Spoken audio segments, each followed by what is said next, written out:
artinya kesepakatan kita bersama adalah ketika presiden ya 2 periode ya 5 tahun. Karenanya ketika ada usulan dukungan muncul penundaan pemilu yang berarti membawa konsekuensi pada perpandahan jabatan presiden. Itu mungkin saja waktu itu Gus Muhaimin lupa pernah menulis soal ini di buku ini. Saya bagian dari PKB, karena tadi disebut Gus Dur. Paling nama Gus Dur muncul itu saya ingat Forum Demokrasi. Bersama-sama kita bikin Forum Demokrasi. Pada waktu itu Muhaimin kalau ketemu Gus Dur dia mesti cium tangan tuh. Teman-teman lain. Dan gak berani masuk di ruang kita berdiskusi. Karena dianggap junior oleh Gus Dur. Kalau sekarang dia nekat undang saya di sini. Padahal saya pengkritik kekuasaan. Kan gila dia.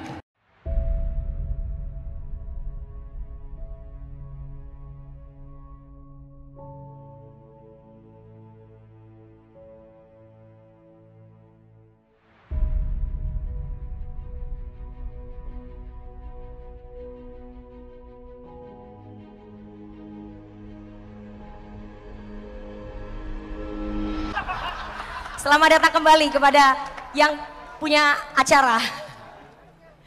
Dan saya agak haus sebetulnya, saya ingin dapat air mineral dan dibawakan oleh orang yang sama yang membawakan air itu pada Gus Imin tadi.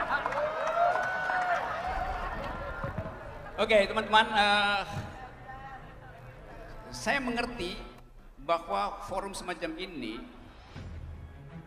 punya multi interpretasi itu. Tapi satu interpretasi tunggal diberikan tadi oleh Yudi Latif, yaitu mengaktifkan Pancasila pada bagian yang konkret, yaitu kesejahteraan rakyat. Dan kita tahu tema itu tidak dibicarakan oleh eksekutif, tidak dibicarakan oleh legislatif, tidak dibicarakan oleh yudikatif. Justru dibicarakan oleh Yudi Latif.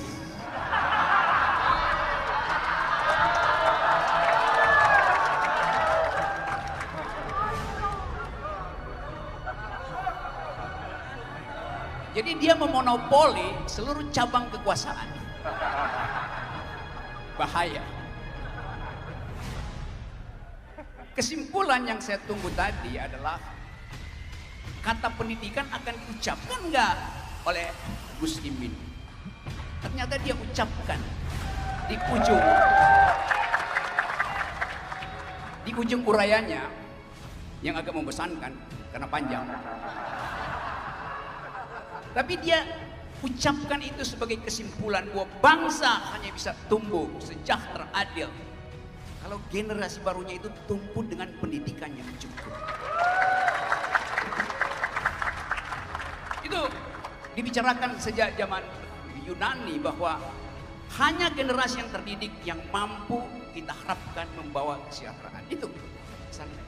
Dan kalau kita lihat perjalanan bangsa ini, founding person kita terlatih dengan duel argumen. Itu yang menyebabkan kita ingin revisiting our past. Gitu. Visioning ini istilah hebat betul.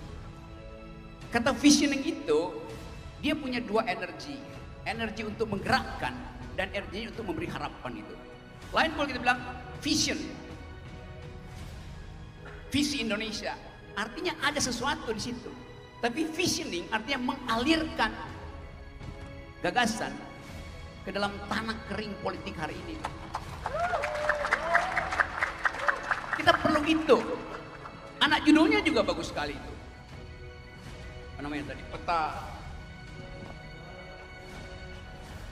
Arah kebijakan dan Peta jalan kesejahteraan. Kita nggak dapat itu. Tidak ada jalan kesejahteraan karena Presiden Jokowi sibuk membuang jalan tol. Yes, saya serius. Jalan tol hari ini membuat rakyat tidak sejahtera karena biaya angkut Indomie dari Jakarta sampai ke Solo itu naik 20%. Itu akibatnya. Jadi terlihat bahwa visioning Indonesia artinya menemukan kembali, revisiting our past.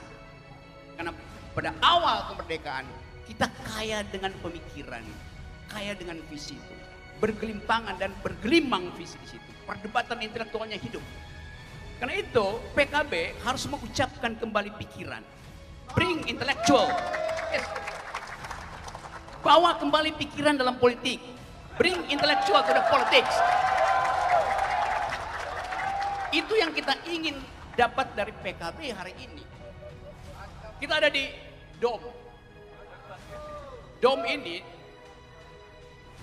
di dalam tradisi Yunani, Dom itu tempat pemukiman keluarga yang bahagia. Bahasa Yunaninya domus. Orang Inggris pakai dom. Jadi PKB itu bahasa Indonesia apa dom itu? Nah, coba ya. Kubah. PKB itu partai kubah bangsa.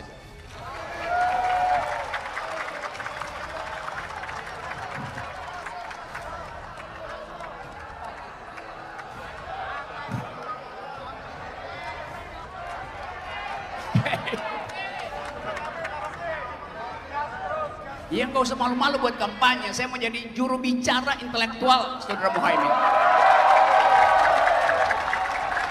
Karena ini adalah pertandingan awal untuk jadi presiden. Yang dia ucapkan tadi itu, yang dia berdiri di sini kira-kira 30 menit, itu bukan sambutan. Itu semacam pertanggungjawaban akhir masa jabatan presiden.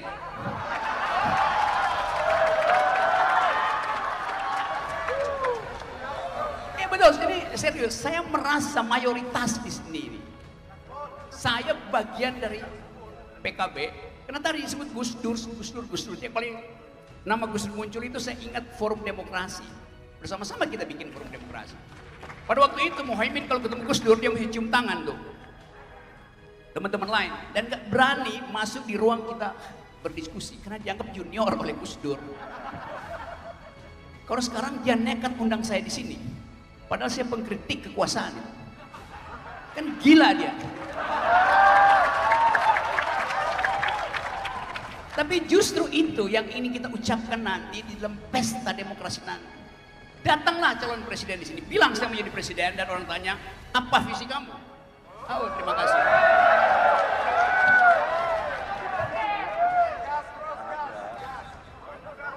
Ya, artinya dia mengerti apa yang saya uraikan.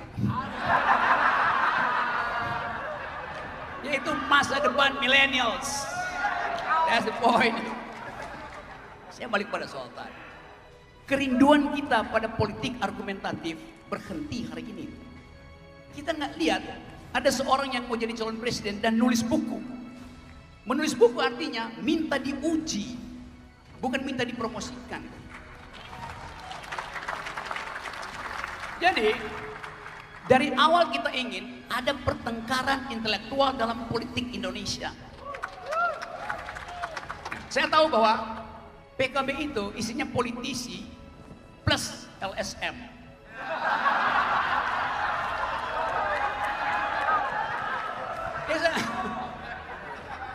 Lo di era Caimin pimpin PMII, satu waktu saya diundang oleh PMII di awal tahun 90 atau tengah 90, saya diminta oleh PMII di Taman Amir Hamzah untuk memberi kuliah tentang Jürgen Habermas, Frankfurt School.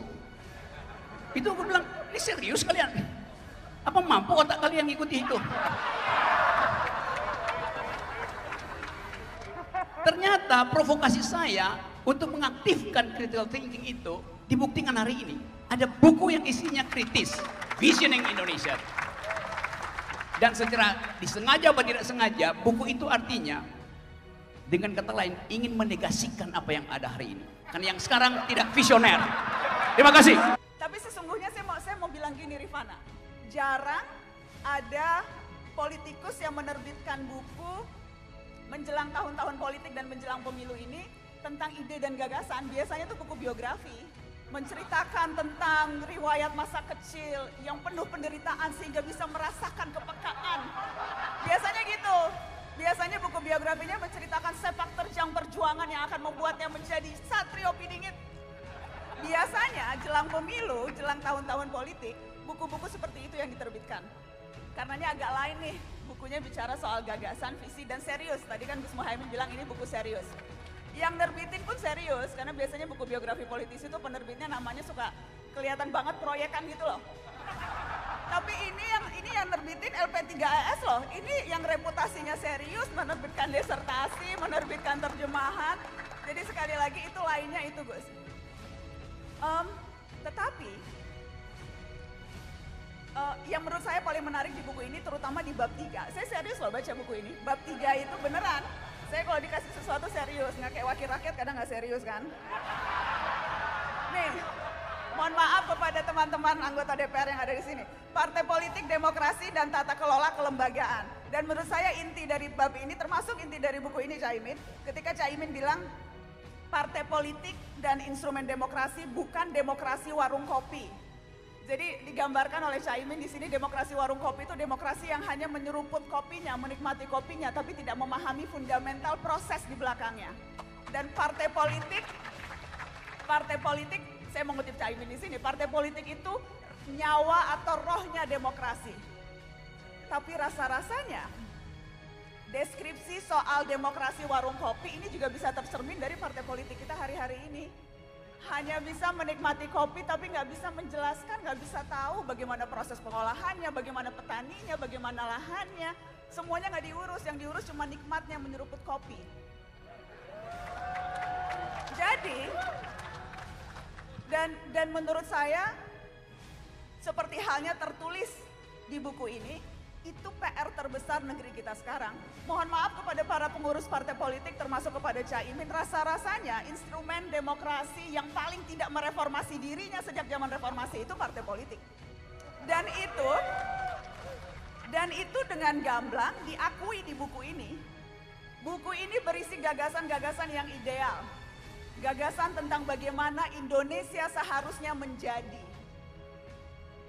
Dan saya menilai gagasan-gagasan itu, Gus Muhaimin, itu seperti otokritik. Jadi rasa-rasanya ketika Gus Muhaimin menggambarkan kondisi ideal, di tengah situasi yang kita sama-sama tahu tidak ideal, itu sesungguhnya kritik terbesar dari seseorang yang sudah berkuasa selama 20 tahun, memegang jabatan penting negeri ini, dan juga menjadi ketua umum partai yang bukan partai ece-ece loh PKB. Bukan partai 0, loh.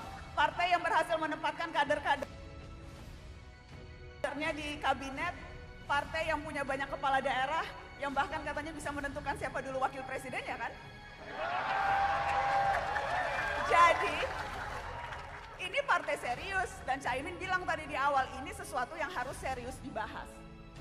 Tetapi memang akhirnya, kerap kali kita harus kecewa. Dan itu menurut saya jadi salah satu tantangan terbesar seorang penulis buku yang juga sudah memegang kekuasaan selama ini, Caimin. Berbagai gagasan ideal yang ada di sini digambarkan dengan sangat jitu.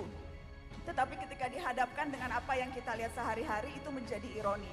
Soal partai politik, kita tahu demokrasi internal di partai politik itu hampir tidak ada kalau mau diakui.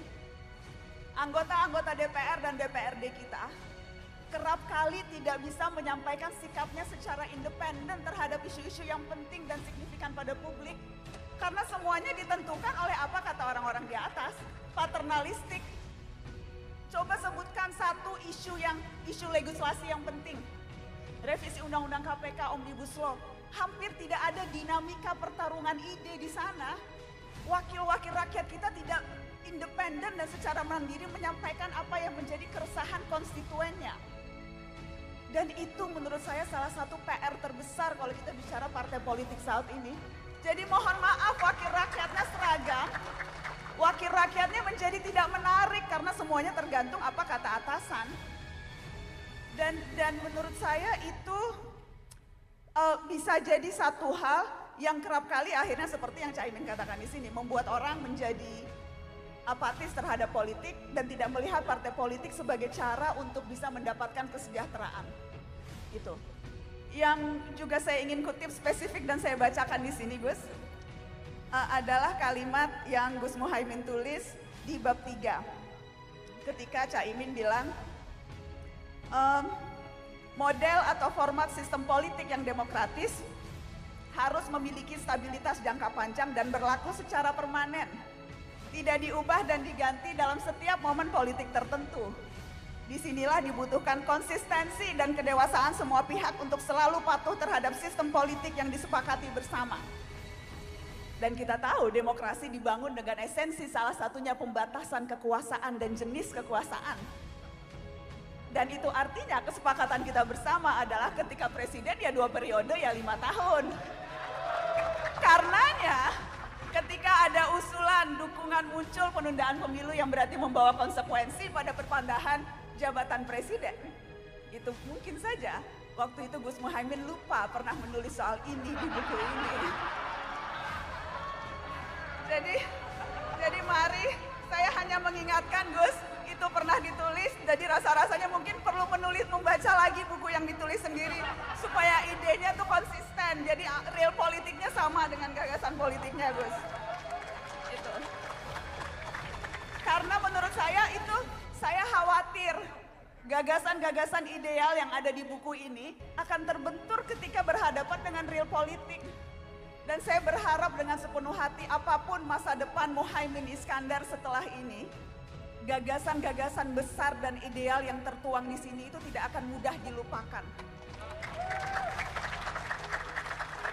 Karena kalau lihat dari posturnya, bukan body shaming loh ini Gus, tapi posturnya kan memang tidak setinggi besar SBY atau ini Jokowi ya.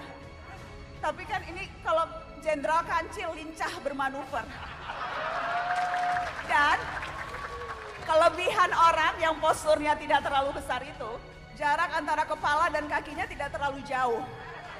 Jadi seharusnya ide-ide yang ada di kepala bisa lebih gampang dibumikan karena kakinya menimpa ke bumi.